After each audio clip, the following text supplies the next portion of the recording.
Oh my goodness, the life of a YouTuber, right? I was just filming like 5 or 6 minute. I filmed a 5 or 6 minute video, and my battery died, and somehow that made the video beyond repair. So it doesn't work anymore, and I have to refilm this whole scene. And I didn't script it either, so I don't really know what I said. But I know I was talking about. Well, I know I started the vlog off, or the video off, talking about what I was doing during the day.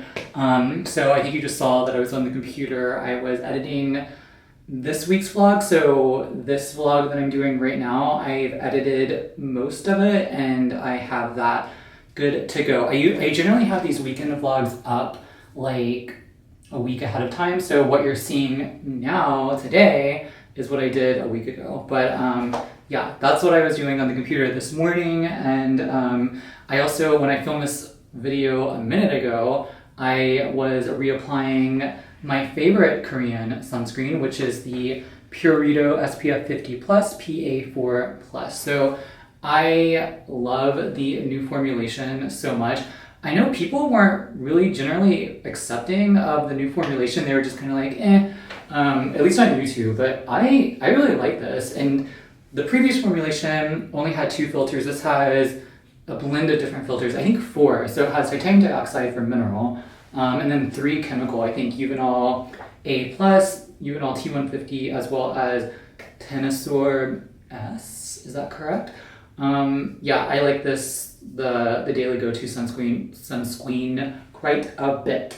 Yeah, so I put that on my face. I reapplied. So I used 1/4 of a teaspoon this morning, reapplied just a minute ago. I'm not going to do it again because that's just too much moisturizer, too much sunscreen. I don't want to waste this just for the sake of the vlog. I'm so sorry. But I have reviewed this new formulation before. You can check that out and you can see how it wears and how it looks on my skin. Anyway, yeah, I just got done drinking some ashwagandha tea. I think I was talking about that as well. Have you ever had ashwagandha? I can show you the type of tea, the ashwagandha tea that I use. Ashwagandha is, I believe it's an Indian herb from Ayurvedic medicine. Is that how you pronounce it? But yeah, I think it's an Indian herb that has shown, and this isn't medical advice, by the way. I have that disclaimer down below in the discussion section, or the description section. But there's a lot of evidence to suggest and to support the adaptogenic and anxiolytic effects of ashwagandha in the sense that it can be, at least for me, I use it to support mental well-being, so help to reduce anxiety and stress, which we're all faced with in this world, especially if we're super busy and we tend to jam-pack our schedules together, like me. But yeah, I find that it is a fantastic anxiolytic herb for me. Like I just feel like it helps to reduce anxiety and stress, which is incredibly important in terms of anti-aging, longevity, skin health, and stress plays actually a factor in exacerbating some dermatologic conditions, and it also increases cortisol production, which can play a role in abdominal obesity and abdominal fat accumulation. So and therefore play a role in cardiovascular issues, and stress has a major impact on your sleep too. So this isn't sponsored by ashwagandha, obviously. I wish it was, that would be awesome. But yeah, I think that stress plays an important, a critical role. Anxiety and stress play critical roles in the aging process, and both in the visible signs of aging as well as the chronological or the biological aspects of aging. So reducing that helps to slow down that biological clock and slow down the aging process, and really play a really integral role in anti-aging, in my opinion. So not only that, ashwagandha has been shown to increase levels of certain antioxidant enzymes in the body, like catalase, and I think superoxide dismutase, dismutase. Catalase in particular, there's the theory that in terms of the visible signs of aging, there's a theory, well, it's known that like graying of the hair is caused by the accumulation of hydrogen peroxide, and your body's over time, your body's inability to break down that hydrogen peroxide, but catalase helps to break down the hydrogen peroxide, but over time, your body's production of catalase, that enzyme, the antioxidant enzyme that breaks down the hydrogen peroxide, decreases and declines. And so having an antioxidant-rich diet that helps to increase levels of catalase in the body, whether that's ashwagandha or just like tea and coffee and plants and vegetables and fruits and berries and things like that, spices that can help to just replenish your endogenous antioxidant systems, because over time the endogenous antioxidant systems decline, and having a diet that's rich in antioxidants is really important, and having a diet that's reduced in antioxidant depletion catalyst is also important. So things like alcohol, smoking, high calorie, highly refined carbohydrates, advanced glycation end products, fried foods, things like that deplete your antioxidant reserves, and reducing that is really important too. So where was I going with that? Ashwagandha helps to increase catalase in the body. Therefore, there's the theory that it may help to support the breakdown of hydrogen peroxide and release out of the body. So it's not a super strong theory. I mean, there's other things like genetics that play a role in graying of the hair, but it's always good to cover your bases as much as possible with what you can do. And I can show you the type of ashwagandha tea that I drink. Here's the brand of ashwagandha tea that I buy. This is the Organic India. I think I got this at Whole Foods. I sell it at Sprouts. I sell it at Kroger, any grocery store, I believe. But this is a blend. So this has ashwagandha root in it, as well as tulsi, so holy basil, Indian holy basil. Aside from the ashwagandha, the tulsi, the holy basil, has demonstrated in vivo and in vitro studies to have not only adaptogenic effects, but also other anti-inflammatory, antioxidant components to it. I think there's some studies suggesting that tulsi or holy basil also has beneficial, supportive health effects on blood sugar and hypertension or blood pressure. This isn't a replacement, obviously, for anything that needs to be done in regard to doctor's advice. This is not doctor's medical advice, obviously, but there is compelling evidence to suggest that tulsi has numerous health benefits. Whether or not that translates across the board for everybody is hard to know. So it's definitely, health-wise, everything's individualized. But I do like to drink this every now and then, every other day or so, drink one or two cups, and yeah, I really appreciate it. And I love the taste of it too. There's also another one that I get. It's not ashwagandha, it's the Organic India, but it's like a rose tulsi tea. That's really good too. But this ashwagandha has a good taste to it. But in addition to that, I also take an ashwagandha gummy supplement. And again, this isn't medical advice. I'm not a doctor, obviously. There's the description down below with the medical disclaimer. This isn't medical advice. But ashwagandha, I take a gummy that's highly concentrated in ashwagandha extract, and I use that from time to time, maybe once, maybe twice a week, not only for that antioxidant boost, but also the adaptogenic and anti-anxiety, if you will, aspect of ashwagandha that has been studied. And I'll put some research studies down below so you can check those out and read up more on ashwagandha. But I really like that. There's some I think there's some toxicity concerns with high amounts of ashwagandha extract, like liver toxicity. So you have to really make sure that you're working with a doctor when you are really using any supplement, I would say. I think that's really important because you want to make sure that everything is good and it's not, interacting with things. But yeah, that's what that's just my tidbit, my nutrition tidbit for today in terms of longevity and anti-aging. I think it's really important to have an antioxidant-rich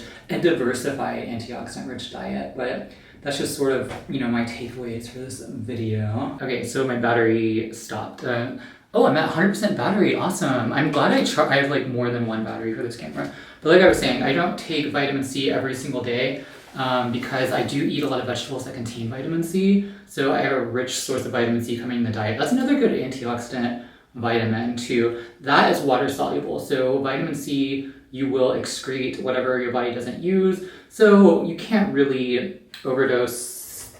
Well, I don't want to give medical advice, so I don't know. But it tends to be safer but vitamin C tends to be safer in terms of the fact that it's not stored in the fat and that you will excrete what you don't use.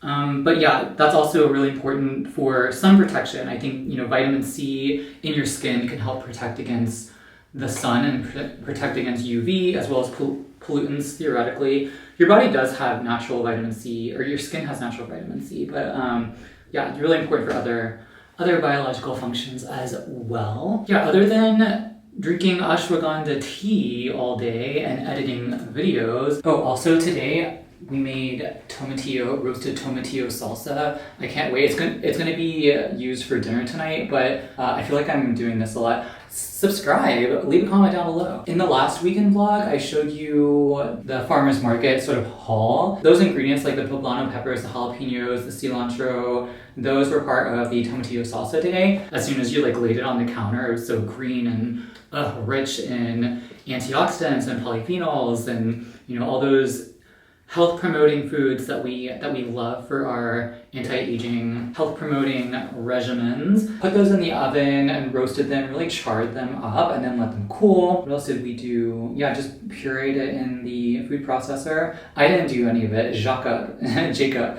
did all of the blending and all the cooking. So it tastes really good actually. I really love salsa, like homemade salsa, wood-fired salsa, and just looked amazing after you blended it up. It was so good, but I can't wait to use that for dinner. Anyway, I'm gonna go plug this into the computer so I can get this edited so I can be good on being consistent here on YouTube, really trying to do that. So I'll see you in a bit. We can hang out later. I'm back in the kitchen as per usual. I actually don't think that's a saying. I Googled that recently, as per usual. And I think that's like a made-up saying. It's not real, but I say it anyway because I like to use made-up sayings. I'm making some white beans for tonight, getting my folate and fiber and protein in. I love beans. Like I eat pretty much all types of beans, and I have a bunch of dried beans in my pantry, like pinto beans, white cannelli. No, I think they're white Great Northern beans. I make a really, really good white vanilla bean cake with white beans, and also I make a good chocolate cake with black beans, no flour. It does taste really good. You didn't use a lot of eggs in it though. Anyway, so a couple of weeks ago, I went to Mackinac Island in the northern part of Michigan. If you haven't heard of Mackinac Island, if you've seen the movie Somewhere in Time, that's where it was filmed. I should watch that movie tonight, maybe. I've been watching a lot of movies lately. Maybe I won't do it tonight. But I really need to watch that movie because everyone in I'm part of a Victorian group in Facebook, and everybody always posts about that movie. People love that movie, especially people who go to Mackinac City or Mackinac Island. Anyway, I went to Mackinac Island, and I wanted to really share that vlog, all the clips in this vlog. So I'm just going to go ahead and introduce you to the beauty and majesty of Mackinac Island. So before I show you, Mackinac Island is an island off of the northern tip of Michigan, and there are no cars allowed on the island, so you have to go in by ferry, and you can only go around on things like horse-drawn carriages, horseback, bicycles, and foot. So you're really stepping back in time. It's a really cute island, and here's some clips to show you everything that I enjoyed during my trip. Say hi to the vlog, your vlog. Hi. Oh, I'm tired. Give us some skincare tips. Stay in the car always, no matter what. Don't go out in the sun, ever.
Honestly, we really lucked out with the weather. I mean, just look at the gorgeous views of the water and the sunshine just glistening off. I know I sort of diss the sun a lot, but it was really pretty here, and just being able to walk out and see everything was just gorgeous. And the fudge was really popular there.